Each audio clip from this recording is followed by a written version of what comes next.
Me? Okay. Good morning. Today we're going to look at Galatians chapter 2. Tomorrow morning I'll most likely be on a little early again.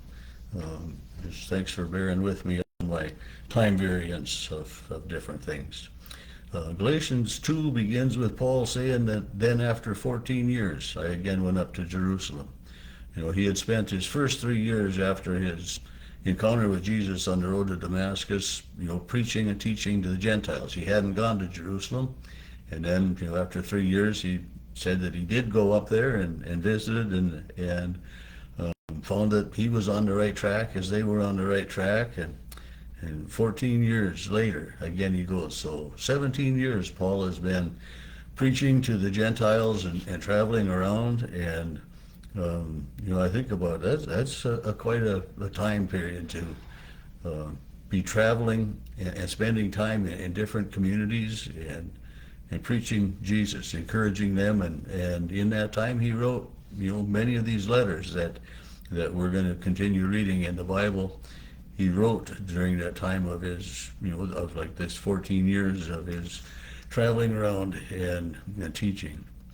But he went up there with Barnabas, and Titus was with him, and it says he went by a revelation and communicated to them the gospel that he preached to the Gentiles.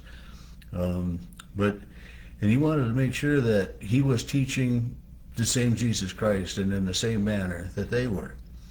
And it comes down to, part of it was that, that when he had been to Jerusalem before, Peter and the other disciples, they had agreed they would be the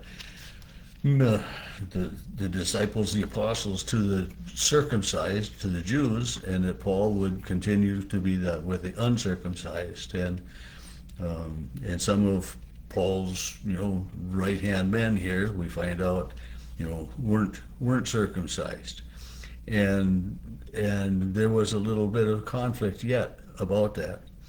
But Paul calls them out on that, and especially he calls Peter out, because Peter is following some of the customs of the Gentiles, but yet, as a Jew, he's kind of talking out of both sides of his mouth in some ways, according to what I kind of read in here anyway. But Paul was basically wanting to, just stop and visit with them and check in.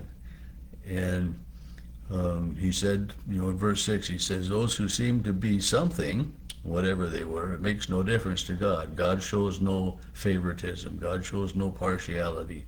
And Paul writes that in another place too, that's indeed, God shows no partiality, no, whether you're Jew or Greek or circumcised or uncircumcised or male or female, that God shows no partiality. And that's such a great thing to know and to believe. And then he talks about that, circumcised and uncircumcised in there. And when we get to verse 11, it says, when Peter had come to Antioch, I withstood him face to face, because he was to be blamed. So Peter was, as I said, he was following some of the customs of the Gentiles. He would eat with the Gentiles, but when the Gentiles came, he kind of tried to separate himself from them. He was, preaching and teaching to them, doing some of the things that they did, yet not being 100% accepting in all of that. And so Paul says that's, there's hypocrisy in that. That's just not the way it should be. He says in verse 14, I saw they were not straightforward with the truth of the gospel. I said to Peter, before all of them, this is where he calls him out, if you, being a Jew, live in the manner of the Gentiles and not as a Jew, why do you compel Gentiles to live as Jews? And he says, we who are Jews by nature and not sinners of the Gentiles, following that a man is not justified by the works of the law, but faith in Jesus Christ. And this is one of the central themes of Christianity, that we are not justified by works of the law. We are justified only by faith in Jesus Christ.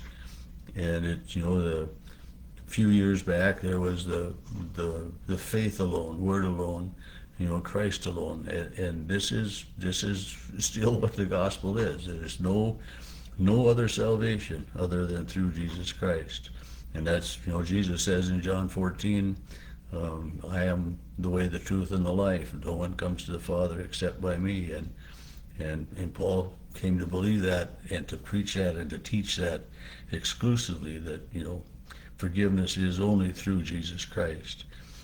He says, for the works of the law, by the works of the law, no flesh, no person shall be justified.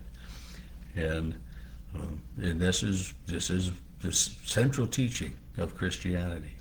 He says, if we seek to be justified by Christ, we then are found to be sinners. So then, is Christ a sinner? Absolutely not. He said, Christ died for the law, that I might be lived to God. So I have been crucified with Christ. It's no longer I who live, but Christ lives within me. And the life I live in the flesh, I live by faith in the Son of God.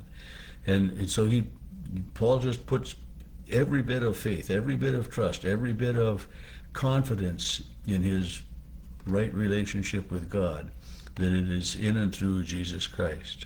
In the last verse of chapter 2, I do not set aside the grace of God, for if righteousness comes through the law, then Christ died in vain.